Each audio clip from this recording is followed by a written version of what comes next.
I'm 3 on your side's Gary Harper. According to Consumer Reports, a lot of people are changing up how and what they buy this year. An example of that is buying pets. Turns out more people are buying pets this year, but that can be expensive. When the pandemic hit, Lisa Ricker, who works at the ASPCA, saw something remarkable. The nice part of that sort of lull period when everything was closed is some of our hardest dogs who had been at the shelter for years got adopted.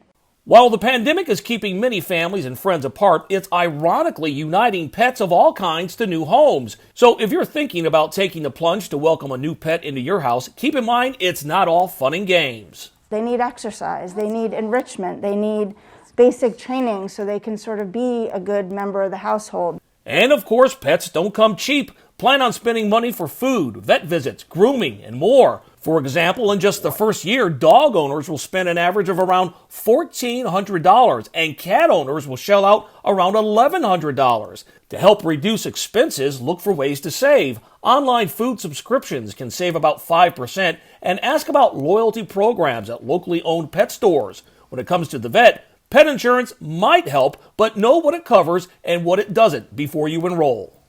When CR analyzed pet insurance coverage for cats and dogs, it found that the cost could be worth it if the pet gets a serious illness or injury. But just like insurance for people, pet insurance plans can be complicated and come with deductibles and copays and premiums. Finally, it's important to prepare yourself and your pet for a post-pandemic life. You're going to start to go back to work and your dog still wants your attention, but you have to kind of think a little bit more about what your life will be like and not necessarily what your life is like during COVID. That could mean hiring a dog walker or paying for doggy daycare, which can be yet another added expense. By the way, Consumer Report says if you think you might be returning to work sometime in 2021, you might want to consider mimicking your schedule so your animals are used to it when you return to work. I'm Gary Harper, 3 on your side.